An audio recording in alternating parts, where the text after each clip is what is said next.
Hello students, welcome ulit sa online tutorial natin. Once again, maraming salamat sa mga nag-avail sa subscription, sa membership, sa YouTube membership. Sige, so continue tayo. Problem number 37. So for the figure shown daw, determine the vertical force P which must be applied at G to maintain the equilibrium of the linkage. Okay? So again, notice medyo complicated no yung setup natin. However, to solve for P, you can just actually sum up moments at F. However, before that, we need to solve for the value of the reaction at E. Okay? Since E is connected dito sa C, so we still need to solve for the force at C. So una natin consider is yung upper na free body diagram. So bala ganito yung itsura, no? Ganito. Meron tayong load dito, which is 300, I believe. Meron tayong reaction sa B. Then meron tayong reaction sa C, which is pulling the beam. And then meron tayong dito. Yan. And then meron tayong ganito. Tama, no? Yan. Meron tayong reaction dito. Meron tayong load P dito. Meron tayong load na 100 dito. Okay? So, i-label natin. So, this is 300 Newton. This is RB. This is RC. Which is, ito naman, RE. But RC must be equal to RE. Posible namang hindi, no? And then, you have, based on the figure, then you have 100 here. And then you have the RF. And then you have your load P here. So, this is 160, 120, and then this is also 120, and then this is 80. Sige. So, transfer natin yan.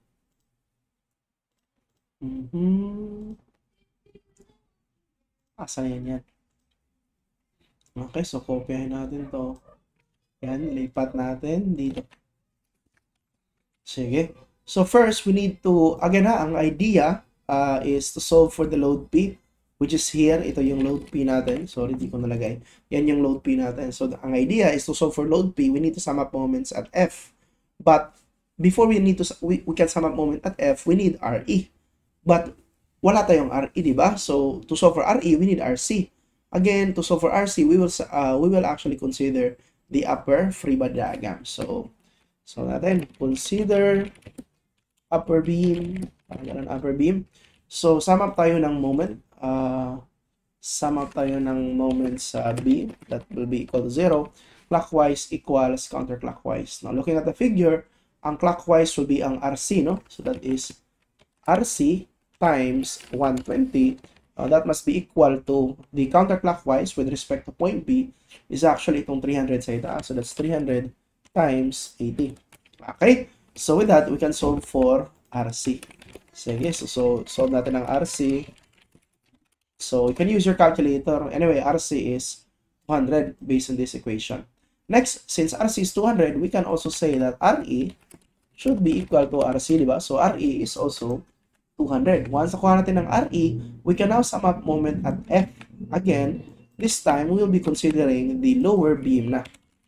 Okay, sum up tayo ng moment at F is equal to 0. Looking at the figure, ang clockwise will be ang RE at saka ang P, no? Clockwise is ang RE at saka ang P. So, you have RE. Moment arm ng RE from F, I believe that's 60, no? You know, 60. And then, ang moment arm naman ng P is 100. So, plus P, 100. And that must be equal to the counterclockwise moment, which is in this case, ang itong 100 sa kabila. With a moment arm na 120 plus 60. So, that's 180. So, that's 100 kilonewton times 180. Now, sa whole equation na to, the only unknown is P. You can actually solve for P using your calculator. So, ako, ito lang yung gagamitin ko to solve for P. Now, with that, I have P equal to 60. Hopefully na nasa choices.